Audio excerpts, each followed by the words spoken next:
ನಮಸ್ಕಾರ ವೀಕ್ಷಕರೇ, ಮತ್ತೊಂದು ವಿಡಿಯೋಗೆ ಸ್ವಾಗತ. ಈಗ ತಾನೇ ಬಿಗ್ ಬಾಸ್ ಅವ್ರದ್ದು ಮತ್ತೊಂದು ಪ್ರೋಮೋ ಅಪ್ಡೇಟ್ ಆಗಿದೆ.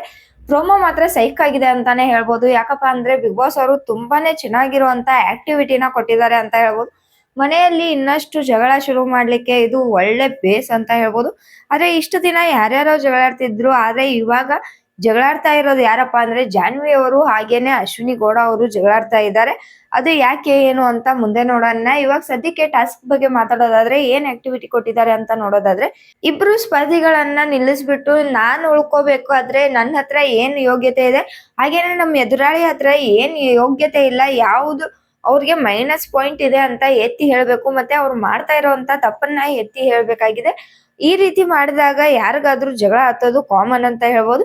ಇನ್ನು ಚಾಯ್ಸ್ ಮಾಡೋ ವ್ಯಕ್ತಿತ್ವ ಅಂದ್ರೆ ನಮ್ಮ ವಿರುದ್ಧವಾಗಿ ಯಾರು ಬರ್ಬೇಕು, ಅಥವಾ ಇವ್ರು ಇವ್ರಕ್ ಯೋಗ್ಯತೆ ಇಲ್ಲ ಅಂತ ಎದುರಾಳಿ ಅಂತ ಚಾಯ್ಸ್ ಯಾರು ಮಾಡ್ತಿದಾರೆ ಅಂತ ಕಾಯ್ದು ನೋಡ್ಬೇಕಾಗಿದೆ.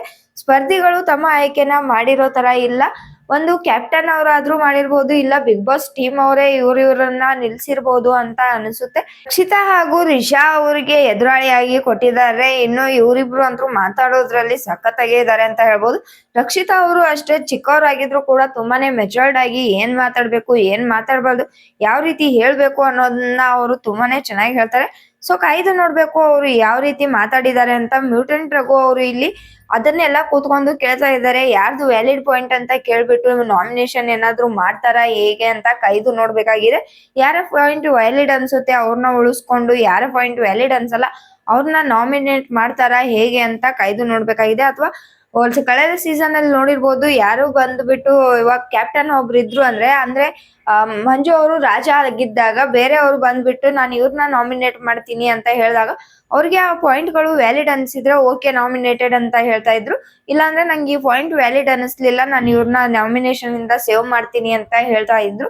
ಸೊ ಆ ರೀತಿ ಏನಾದ್ರು ಇದೆಯಾ ಅಂತ ಕಾಯ್ದು ನೋಡ್ಬೇಕಾಗಿದೆ. ನೆಕ್ಸ್ಟ್ ನೋಡೋದಾದ್ರೆ ಕಾವ್ಯ ಅವರು ಹಾಗೇನೆ ರಾಶಿಕಾ ಅವರು ವಿರುದ್ಧವಾಗಿ ನಿಂತ್ಕೊಂಡಿದ್ದಾರೆ. ಇನ್ನು ಅವರಲ್ಲಿ ಯಾವ ರೀತಿ ಜಟಾಪಟಿ ಶುರು ಆಗುತ್ತೆ ಅಂತ ನೋಡ್ಬೇಕು. ಅವರು ಕೂಡ ತುಂಬಾ ಚೆನ್ನಾಗಿ ಮಾತಾಡ್ತಾರೆ ಇಬ್ರು ಕೂಡ ಅಂತ ಹೇಳ್ಬೋದು.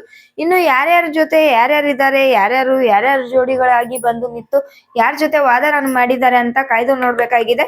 ಇನ್ನು ಇದ್ರಲ್ಲಿ ಮೇನ್ ಆಗಿ ಬಂದಿರೋದಂದ್ರೆ ಜಾನ್ವಿ ಹಾಗೂ ಅಶ್ವಿನಿ ಗೌಡ ಅವರು ವಿರುದ್ಧವಾಗಿ ನಿಂತ್ಕೊಂಡಿದ್ದಾರೆ. ಇವಾಗ ಅವರು ಇಷ್ಟ ದಿನ ಒಬ್ರಿಗೊಬ್ರು ಸಾಥ್ ಕೊಟ್ಕೊಂಡು ಒಬ್ರಿಗೊಬ್ರು ಚೆನ್ನಾಗಿ ಹೇಳ್ತಾ ಇದ್ರು. ಬಟ್ ಇಬ್ರು ಹೇಗಿದ್ದಾರೆ ಅಂದ್ರೆ ಮೂಗಿನ ಮೇಲೆನೆ ಕೋಪ ಅನ್ಬೋದು. ತಮ್ಮ ಬಗ್ಗೆ ಯಾರೇ ಮಾತಾಡಿದ್ರು ಇಷ್ಟ ಆಗಲ್ಲ, ತಮ್ಮ ಬಗ್ಗೆ ಯಾರು ಒಳ್ಳೇದು ನೀವು ಸರಿಯಾಗಿದ್ದೀರಾ ಅಂತ ಅವ್ರಿಗೆ ಬಹುಪರಾಕ್ ಆಗ್ತಾರ, ಅವ್ರು ಮಾತ್ರ ಇಷ್ಟ ಆಗ್ತಾರೆ. ಸೊ ಇವಾಗ ವಿರುದ್ಧವಾಗಿ ನಿಂತಾಗ ಅವ್ರವ್ರ ಮನಸ್ಸಿನ ಭಾವನೆಗಳು ಆಚೆ ಬರೋದಂತೂ ನಿಜ ಅಂತ ಹೇಳ್ಬೋದು. ಅದು ಎಲ್ಲಿವರೆಗೂ ಹೋಗಿದೆ ಅಂದ್ರೆ ನನ್ನಿಂದ ನೀನ್ ಬೆಳಿತಿದೀಯಾ, ನಿನ್ನಿಂದ ನಾನ್ ಬೆಳಿತಾ ಇದ್ದೀನಿ ಅನ್ನೋ ಅಂತ ಮಾತುಗಳು ಬರ್ತಾ ಇದಾವೆ ಇಬ್ರು ಬಾಯಲ್ಲೂ. ಅದು ನಿಜಾನೇ ಅಂತ ಹೇಳ್ಬೋದು. ಒಬ್ರಿಗೊಬ್ರು ಪುಷ್ಟಿನ ಕೊಟ್ಕೊಂಡು ಇಬ್ರು ಸಾಥ್ನ ಕೊಟ್ಟಿದ್ದಾರೆ. ಬಟ್ ಇಬ್ರಲ್ಲೂ ಹಂಗ್ ನೋಡಕ್ ಹೋದ್ರೆ ಯಾರು ಜಾಸ್ತಿ ಯಾರು ಕಮ್ಮಿ ಅನ್ಸಲ್ಲ. ಯಾಕಪ್ಪ ಅಂದ್ರೆ ಕ್ರೈಮ್ ಇಂದ ಪಾರ್ಟ್ನರ್ ಅಂತಾರಲ್ಲ, ಆ ತರ ಆಗಿದ್ದಾರೆ ಇವ್ರಿಬ್ರುನು. ಸರಿ ಸಮಾನವಾಗಿನೇ ಎಲ್ಲಾ ತಪ್ಪುಗಳನ್ನು ಮಾಡ್ಕೊಂಡ್ ಬರ್ತಾ ಇದ್ದಾರೆ ಅಂತಾನೆ ಹೇಳ್ಬೋದು. ಒಂದ್ ಕೈ ಜಾನ್ವಿ ಅವರು ಒಂದೊಂದ್ ಸಾಲ್ತಿ ಜಾನ್ವಿ ಅವ್ರದ್ದು ಒಂದ್ ಕೈ ಜಾಸ್ತಿ ಆದ್ರೆ ಇನ್ನೊಂದ್ ಸಾಲ್ತಿ ಅಶ್ವಿನಿ ಗೌಡ ಅವ್ರ ಕೈ ಜಾಸ್ತಿ ಆಗಿರುತ್ತೆ ಅಂತ ಹೇಳ್ಬೋದು.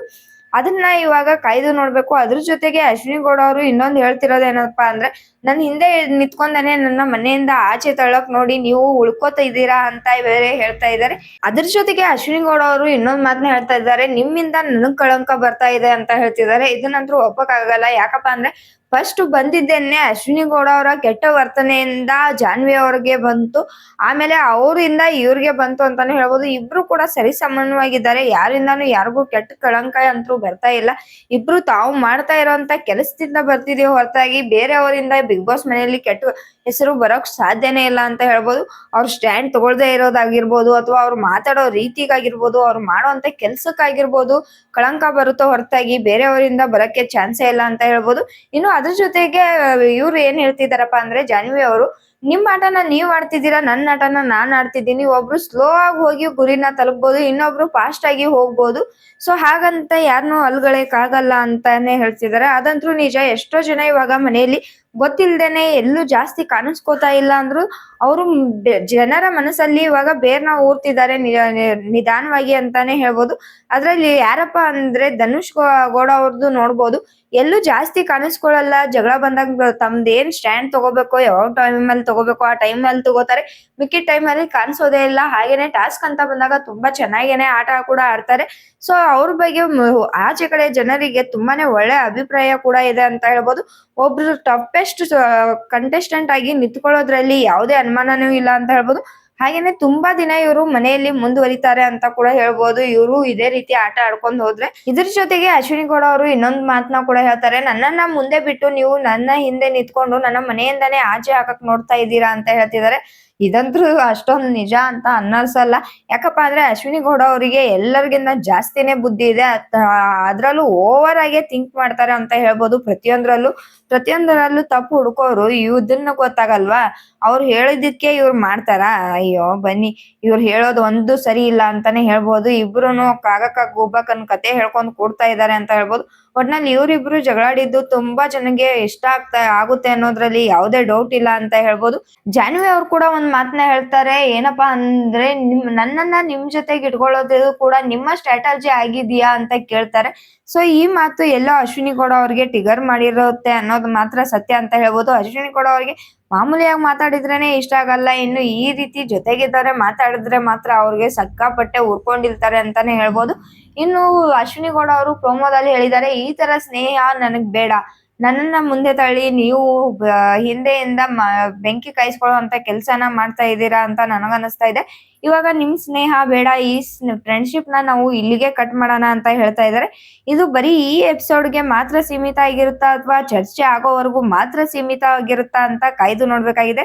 ಇದ್ರ ಜೊತೆಗೆ ಇನ್ನೊಂದೇನಪ್ಪಾ ಅಂದ್ರೆ ಅಶ್ವಿನಿ ಗೌಡ ಅವರು ಬೇರೆ ಅಳ್ತಾ ಇರೋದನ್ನ ಬೇರೆ ತೋರಿಸಿದ್ದಾರೆ. ಸೊ ಇದೆಲ್ಲ ಅವರ ಮನಸ್ಸಿನ ಮೇಲೆ ಪ್ರಭಾವ ಬೀರಿರೋದಂತೂ ನಿಜ ಅಂತ ಹೇಳ್ಬೋದು. ಕಾಯ್ದು ನೋಡೋಣ ಏನಾಗುತ್ತೆ ಅಂತ. ಇದೇ ರೀತಿಯಾದ ಬಿಗ್ ಬಾಸ್ ಅಪ್ಡೇಟ್ ಗಳಿಗಾಗಿ ನಮ್ಮ ಚಾನೆಲ್ ನ ಇನ್ನೂ ಸಬ್ಸ್ಕ್ರೈಬ್ ಮಾಡ್ಕೊಂಡಿಲ್ಲ ಅಂದ್ರೆ ಸಬ್ಸ್ಕ್ರೈಬ್ ಮಾಡ್ಕೊಳ್ಳಿ. ಹಾಗೇನೆ ಪಕ್ಕದಲ್ಲಿರುವಂತ ಬೆಲ್ ಐಕನ್ ನ ಕ್ಲಿಕ್ ಮಾಡಿ.